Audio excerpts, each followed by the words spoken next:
जय हिंद दोस्तों, आप सभी का स्वागत है एक बार फिर से आपके अपने YouTube चैनल यूनिक ज्ञान में। आज हम BA 5th semester Hindi paper first का चैप्टर 5 देखेंगे, जिसमें हमें पढ़ना है काव्य की आत्मा। इसके पहले के 4 चैप्टर्स हमने आपको बहुत अच्छे तरीके से करा दिए हैं। अगर आपने नहीं देखे तो हमारे चैनल पर विजिट कीजिए, आपको वीडियो मिल जाएगी। आप वहां पर चेक करिएगा, प्लेलिस्ट मिलेगी BA 5th semester Hindi paper first classes. उसमें सिलेबस के साथ साथ सभी चैप्टर्स आपको देखने को मिल जाएंगे। अगर आप वीडियो बाद में भी देख रहे हैं तो लगभग पूरे चैप्टर का सिलेबस यहाँ पर आपको कराया जाएगा। इसलिए अगर आप चैनल पर नए हैं तो चैनल पर बने रहें, चैनल को सब्सक्राइब करें। साथ ही साथ हमारे टेलीग्राम चैनल को ज्वाइन करें। वहाँ पर नोट्स हर एक चैप्टर के, हर एक टॉपिक के आपको हर एक क्लास के उपलब्ध कराए जाते हैं। तो टेलीग्राम ग्रुप को ज्वाइन कर लीजिए और कमेंट करके कोई भी क्वेश्चन हो आप पूछ सकते हैं। तो चलिए देखते हैं काव्य की आत्मा आखिर होती क्या है। काव्य की आत्मा के विषय में लोगों का विचार क्या है, जो काव्य शास्त्री हैं उनके विचार क्या हैं। लेकिन सबसे पहले हम देखेंगे काव्य का आखिर आत्मा जो होती है, आत्मा का अर्थ क्या होता है। पहले हम अर्थ देख लेंगे आत्मा का, फिर काव्य की आत्मा का बात करेंगे। मूल रूप से आत्मा शब्द काव्य शास्त्र का ना होकर दर्शन शास्त्र का है। वेदांत दर्शन, न्याय दर्शन आदि में इस शब्द के स्वरूप का स्पष्टीकरण हुआ है। इनके अनुसार चैतन्यम आत्मा अर्थात चेतनता को आत्मा कहते हैं। जो चेतनता होती है किसी भी मनुष्य की या किसी भी प्राणी की, वह क्या होती है, आत्मा कहलाती है। और ज्ञान अधिकरणम आत्मा, ज्ञान अधिकरणम आत्मा अर्थात आत्मा जो है ज्ञान का अधिकरण करने वाली या उसका आधार है। यहाँ भी शब्द चेतनता का ही वाचक है। इस प्रकार आत्मा शब्द प्राण अथवा चेतनता का पर्यायवाची है, जिसके बिना शरीर निरर्थक और गतिहीन है। इसी प्राण अथवा चेतना अर्थ को स्वीकार कर काव्यशास्त्री में भी आत्मा शब्द का व्यवहार किया गया है। काव्यशास्त्र में आत्मा का तात्पर्य काव्य का वह आधारभूत गुण है जिसके अभाव में काव्य का काव्यत्व ही निःशेष हो जाता है। संस्कृत काव्यशास्त्र में काव्य की आत्मा के विषय में विस्तृत चर्चा हुई है। संस्कृत के जो काव्यशास्त्री हैं अनेक प्रकार के, जैसे भामह, दंडी, मम्मट, यह सब जो हैं, उन्होंने काव्य की आत्मा के बारे में विशिष्ट मतलब विस्तृत रूप से चर्चा की है, विस्तार में चर्चा की है। वस्तुतः काव्य पुरुष की चर्चा करते हुए कुछ तत्वों को काव्य के लिए शरीर धर्मी माना गया है, कुछ को आत्मरूप स्वीकार किया गया है, कुछ को शरीर धर्मी माना गया है, कुछ को आत्मा रूपी स्वीकार किया गया है। संस्कृत आचार्यों में भरत मुनि ने रस को, भामह ने जो है अलंकार को, वामन ने रीति को, आनंदवर्धन ने ध्वनि को और कुंतक ने वक्रोक्ति को और क्षेमेंद्र ने औचित्य को काव्य का मूल तत्व स्वीकार किया है। यह जो अलग अलग लोगों के बारे में अलग अलग जो उनके मूल तत्व जो बताए गए हैं, जैसे कि भरत मुनि ने रस को माना है मूल तत्व काव्य का, भामह ने अलंकार को माना है, वामन ने रीति को माना है। तो आगे जो चैप्टर 6 होगा आपका, तो आपका समझ लीजिए रस सिद्धांत होगा, फिर आएगा अलंकार सिद्धांत, रीति सिद्धांत। इस प्रकार से आपके चैप्टर्स आएंगे। अर्थात यह जो मूल तत्व हैं, इसके बाद हमें यही सब पढ़ना है। अगला जो हमारा चैप्टर होगा, जो हमारे 6 प्रकार के सिद्धांत हैं, 6 प्रकार के मूल तत्व अलग अलग लोगों के द्वारा माने गए हैं, उन सभी को एक चैप्टर के रूप में हमें आगे पढ़ना है। तो इसमें हमने बताया आपको क्या कि भरत मुनि ने रस को माना है मूल तत्व, भामह ने किसे माना है, अलंकार को। ये आपके लिए बहुत ज़्यादा इंपॉर्टेंट हो जाता है क्योंकि ये आपसे सीधे सीधे पूछा जाएगा।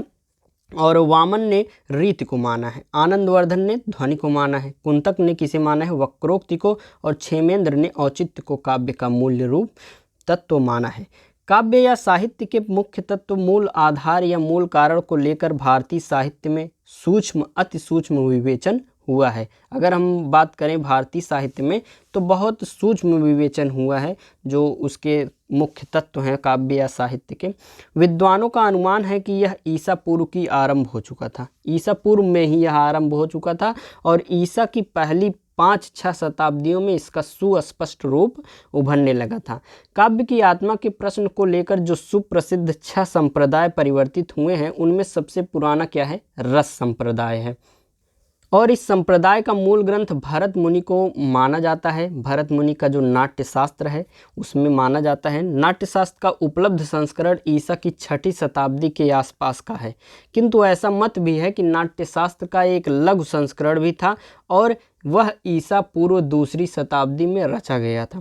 इससे यह ध्वनित होता है कि प्राचीन साहित्य में काव्य शास्त्रीय विवेचन वस्तुतः ईसा की पहली 5-6 शताब्दियों में सुविचारित स्पष्ट प्राप्त करने लगा था। इसके बाद तो यह क्रम चलता ही रहा और कालांतर में 6 संप्रदाय प्रचलित हुए, और इन्हीं 6 संप्रदायों को आगे के 6 चैप्टर्स जो आपको पढ़ने हैं इसी के सिद्धांतों के बारे में आपको पढ़ने हैं। जैसे कि 6वां चैप्टर हो जाएगा रस सिद्धांत, फिर अलंकार सिद्धांत, रीति सिद्धांत, ध्वनि सिद्धांत और वक्रोक्ति सिद्धांत और औचित्य सिद्धांत। लेकिन जो 6 प्रकार के संप्रदाय आपके प्रचलित हुए इन सभी चीज़ों को लेकर, वह थे रस संप्रदाय, अलंकार संप्रदाय, रीति संप्रदाय, ध्वनि संप्रदाय, वक्रोक्ति संप्रदाय और औचित्य संप्रदाय। तो चलिए इन सभी संप्रदायों के बारे में थोड़ा थोड़ा जान लेते हैं, किस प्रकार से इनका विकास हुआ, इनका किसने जो है समर्थन किया, किसने विरोध किया। मतलब अलग अलग लोगों ने, कोई भी चीज़ आती है तो उसका ऐसा नहीं होता कि 100% लोग समर्थन करें। कुछ लोग समर्थन करते हैं, कुछ लोग विरोध करते हैं। फिर उसका वर्तमान समय में यह जो रस संप्रदाय है या अलंकार संप्रदाय है उसका क्या महत्व रह गया है उसके बारे में भी हम आगे देखेंगे। इन 6 संप्रदाय के माध्यम से काल के मूलाधार का जो रूप प्रकट हुआ है उसका संक्षिप्त परिचय हम देखेंगे। पहला क्या है? रस संप्रदाय। रस शब्द का व्युत्पत्ति का अर्थ है, रस शब्द के व्युत्पत्ति का अर्थ 2 होते हैं। कौन कौन सा? पहला रस्यते आस्वाद्यते इति रसः, अर्थात आस्वाद जो होता है वह पहला अर्थ है। दूसरा अर्थ कौन सा है? सरते इति रसः, अर्थात देवत्व, द्रवत्व जो है वह इसका दूसरा अर्थ रस का माना जाता है।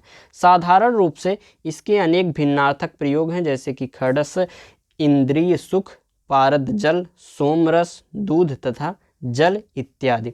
काव्य शास्त्र में इसका प्रयोग काव्यास्वाद या काव्यानंद के लिए हुआ है। काव्य का आनंद के लिए रस का प्रयोग होता है, या फिर किसके लिए? काव्य के स्वाद को, मतलब वही समझ लीजिए एक प्रकार से काव्य के आनंद के लिए इसका जो है प्रयोग होता है। भरत मुनि जी ने रस संप्रदाय के लिए क्या लिखा है?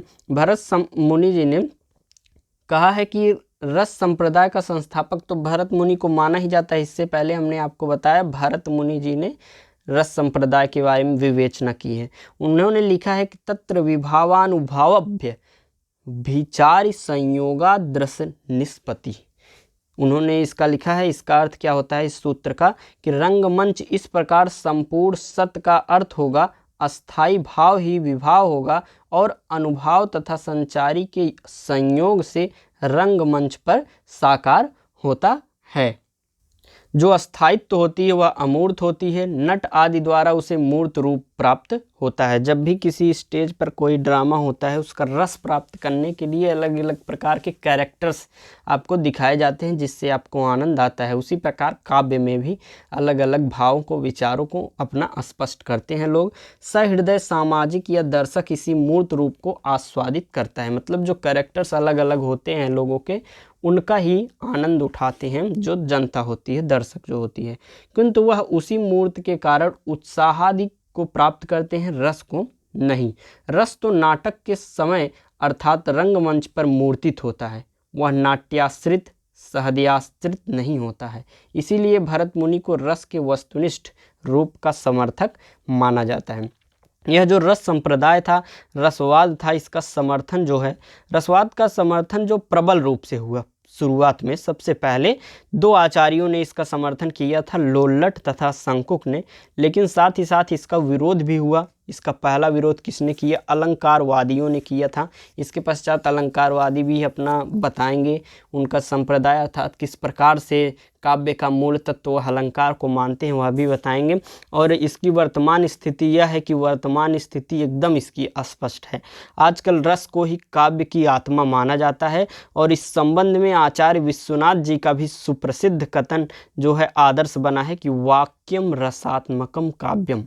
मतलब जब वाक्य और जो काव्य होता है, वाक्य जो होता है उसमें जब रस दिया जाता है, किसी प्रकार से रस उसमें डाल दिया जाता है, तो वह क्या बन जाता है? काव्य बन जाता है। अगला हम देखेंगे अलंकार संप्रदाय, जिसमें प्रवर्तन, अलंकार संप्रदाय का प्रवर्तक आचार्य भामा को माना जाता है, और आचार्य भामा ने अलंकार को प्रधानता दी हुई है। जो रस संप्रदाय था उसका प्रवर्तक किसे माना जाता है? भरत मुनि को। अलंकार संप्रदाय का प्रवर्तक किसे माना जाता है? आचार्य भामा को। कांतमपि निर्भूषः विभाति वनिता मुखम, अर्थात जैसे सुंदर होते हुए भी आभूषणों के बिना स्त्री का मुख्य सुशोभित नहीं होता, उसी प्रकार शोभा संपन्न होते हुए भी अलंकार के न होते हुए काव्य जो है वह सुशोभित नहीं होता। किसका कहना है यह? आचार्य भामा जी का। वही कहते हैं कि अलंकार ना हो तो उसका अर्थ शून्य काव्य अर्थ होगा। भामा के उपरांत आए दंडी, उन्होंने भी अलंकार को ही काव्य का प्रमुख आकर्षण माना है। उन्होंने लिखा है काव्य शोभाकरान धर्मान अलंकारान प्रचक्षते, अर्थात काव्य की शोभा के कारण को अलंकार कहते हैं। तदुपरांत फिर आए रुद्रट, उन्होंने भी अलंकार की ही प्रधानता मानी और प्रतिपादित की, और उन्होंने लिखा तदपेम अलंकार एव काव्य प्रधानमिति प्राच्या नामतम। आगे चलकर तो अलंकारवाद का समर्थन और भी अधिक तत्परता तथा उग्रता से किया गया। जयदेव ने तो यहाँ तक कह दिया कि जो विद्वान अलंकार से हीन वाक्य और अर्थ को काव्य मानते हैं वे अग्नि को भी अनुषुड़ क्यों नहीं मानते हैं। ये किसने कहा था? जयदेव जी ने। वही उन्होंने लिखा है कि अंगीकरोति यह काव्यम शब्दार्थवन लंकृति असौ न मन्यते कस्मादनुसृणम मन लंकृति, अर्थात जयदेव जी ने क्या कहा है कि विद्वान जो हैं उन्होंने कहते हैं कि विद्वान अलंकार से हीन वाक्य और अर्थ को काव्य मानते हैं। जो अलंकार से हीन वाक्य हैं उसके अर्थ को काव्य मानते हैं, तो वह अग्नि को भी अनुषुड़ क्यों नहीं मानते। हिंदी के जिन मध्यकालीन कवियों ने अलंकार को ही प्रमुखता दी उसमें केशव का भी विशेष स्थान रहा है, और केशव ने स्पष्टतः अलंकार को ही काव्य का प्रमुख आधार माना है। और उन्होंने लिखा है यद्यपि सुजात सुलक्षण सुबरन सरस सुवृत्त भूषण बिनु न विराजय कविता वनिता मित्र। वही जो उन्होंने कहा था कि जिस प्रकार से स्त्री कितनी भी सुंदर हो, जब तक आभूषण ग्रहण नहीं करती वह उसका जो सुंदरता है सुशोभित नहीं होता, उसी प्रकार काव्य को कैसे भी लिख लें जब तक उसमें अलंकार ना हो तो वह काव्य अर्थ शून्य हो जाता है। अगला हमारा है रीति संप्रदाय। रीति शब्द की व्युत्पत्ति रीढ़ धातु और ऋण प्रत्यय के योग से हुआ है। इसका अर्थ होता है मार्ग, पंथ या गति। अभिव्यक्ति के मार्ग अनेक होते हैं, लेखक अपनी रुचि के अनुसार इन मार्गों को स्वीकार करते हैं, अर्थात अपने बातों को दूसरों के सामने प्रकट करने के अनेकों रूप होते हैं, लेकिन जो लेखक होता है वह अपनी रुचि के अनुसार कोई भी एक मार्ग चुनता है। जैसे कोई काव्य के अनुसार काव्य में अपने अभिव्यक्ति को व्यक्त करता है, कोई किसमें करता है गद्य रूप में। रीति शब्द इसी विभिन्नता का सूचक है। आचार्य वामन ने रीति के इसी अर्थ को ग्रहण किया और इसी के आधार पर रीति संप्रदाय का प्रवर्तन किया। रीति को काव्य की आत्मा माना और उन्होंने लिखा रीतिरात्मा काव्यस्य, अर्थात रीति जो है, रीति संप्रदाय जो है वह काव्य की आत्मा है। अगला हमारा है ध्वनि संप्रदाय। इस संप्रदाय का प्रवर्तक आचार्य आनंदवर्धन जी को माना जाता है। उनका सुप्रसिद्ध ग्रंथ है ध्वन्यालोक जो सन 875 के आसपास रचा गया था। इस ग्रंथ के दो अंशों के रचयिता तो आनंदवर्धन ही माने जाते हैं, किंतु तीसरे अंश के संबंध में मतभेद है। कुछ लोग इस भाग के रचयिता किसी अन्य व्यक्ति को मानते हैं, किंतु ध्वनि संप्रदाय का प्रवर्तक किसे माना जाता है? आनंदवर्धन जी को माना जाता है। आनंदवर्धन ध्वनि को ही काव्य की आत्मा मानते हैं। काव्यस्य आत्मा ध्वनि रीत, अर्थात ध्वनि जो है वह ही काव्य की आत्मा है।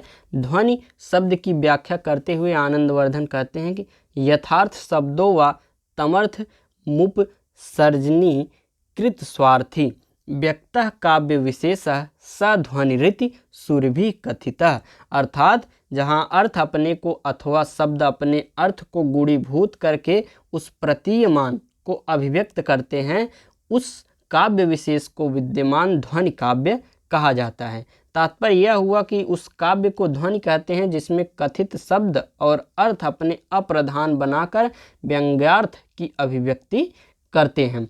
व्यंग्यार्थ की महत्ता के अनुपात से काव्य के तीन भेद हैं। पहला उत्तम, काव्य अथवा ध्वनि काव्य, मध्यम जो है काव्य अथवा गुणीभूत व्यंग्य काव्य, और अधम काव्य। 3 भेद उन्होंने व्यंग्यार्थ की महत्ता के अनुपात में बताया। अर्थात चित्र काव्य, किंतु आचार्य आनंदवर्धन के मतानुसार ध्वनि स्वयं 3 प्रकार की होती है, वस्तु ध्वनि, अलंकार ध्वनि और रस ध्वनि, किंतु तीनों में श्रेष्ठ रस ध्वनि होती है। 5वां हमारा हो गया वक्रोक्ति संप्रदाय। वक्रोक्ति के प्रवर्तक कौन है, प्रवर्तन किसने किया? वक्रोक्ति संप्रदाय का प्रवर्तक आचार्य कुंतक को माना जाता है। उनके ग्रंथ का नाम वक्रोक्ति जीवित है। यद्यपि यह ग्रंथ 4 उन्मेषों का था, किंतु आज उसके पहले 2 उन्मेष ही पूरे उपलब्ध हैं, शेष 2 अभी पूरे उपलब्ध नहीं हैं। और इसी ग्रंथ के आधार पर कुंतक ने वक्रोक्ति को काव्य के मूलाधार के रूप में प्रस्थापित किया। उनके कथनानुसार वक्रोक्ति की काव्य की आत्मा है। वक्रोक्ति काव्य जीवितम। वक्रोक्ति किसे कहते हैं? वक्रोक्ति के लक्षण कुंतक इस प्रकार देते हैं। वक्रोक्ति रेव वैदग्ध भंगी भड़ित रुच्यते। अर्थात वाग वैदग्ध पूर्ण विचित्र उचित ही वक्रोक्ति है। यह वाग वैदग्ध या वक्रोक्ति शब्दगत भी, अर्थगत भी और उभयगत भी। देखिए इसका जो उच्चारण है थोड़ा टफ है, मतलब क्लिष्ट भाषा इसमें प्रयोग किया गया है, जिससे आपको लर्न करने में, समझने में थोड़ा कठिनाई होगी। लेकिन वीडियो लेक्चर्स को आप पूरा देखिए और रिवीजन के लिए टेलीग्राम चैनल से आप PDF ले लीजिए, वहां से एक बार रिवीजन कर लीजिए, अच्छे से समझ में आ जाएगा। अभी रस संप्रदाय और जितने अलंकार संप्रदाय, रीति संप्रदाय, वक्रोक्ति संप्रदाय जो भी आपको बताए जा रहे हैं, बहुत छोटे में बताए जा रहे हैं, क्योंकि यह काव्य की आत्मा के रूप में, काव्य के मूल तत्व के रूप में बताए जा रहे हैं। लेकिन अगला चैप्टर जो होगा, धीरे धीरे एक एक संप्रदाय पर, एक एक संप्रदाय के सिद्धांत को अलग अलग पढ़ना है, उसमें आपको अच्छे से विस्तृत ढंग से बताया जाएगा।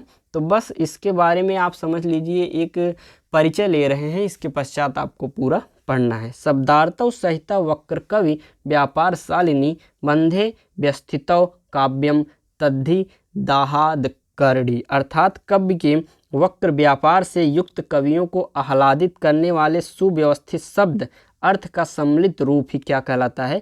काव्य कहलाता है। वक्रोक्त होते कितने प्रकार के हैं? कुंतक ने वक्रोक्त के 6 भेद बताए हैं। वर्ण विन्यास वक्रता, पूर्व पद पूर्वार्ध वक्रता, पद परवार्ध वक्रता, वाक्य वक्रता, प्रकरण वक्रता और प्रबंध वक्रता। अगला हमारा अंतिम है औचित्य संप्रदाय। इसके प्रवर्तक कौन है? इसके संप्रदाय के प्रवर्तक आचार्य क्षेमेंद्र को माना जाता है। आचार्य क्षेमेंद्र ने औचित्य को ही काव्य का मूल आधार माना है। उनके अनुसार, मतानुसार, काव्य के सभी अंगों प्रत्यंगों के समुचित विकास तथा संगठन पर ही काव्य सौंदर्य निर्भर करता है। उनके मतानुसार औचित्य का अर्थ सदृश वस्तुओं का योग, और उसी उचित को वे औचित्य कहते हैं।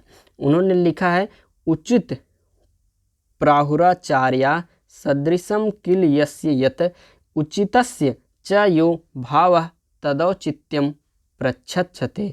अर्थात जो जिस स्थान के उपयुक्त हो, उसी स्थान पर उसका प्रयोग उचित कहलाता है, और इस उचित के भाव को ही औचित्य कहते हैं।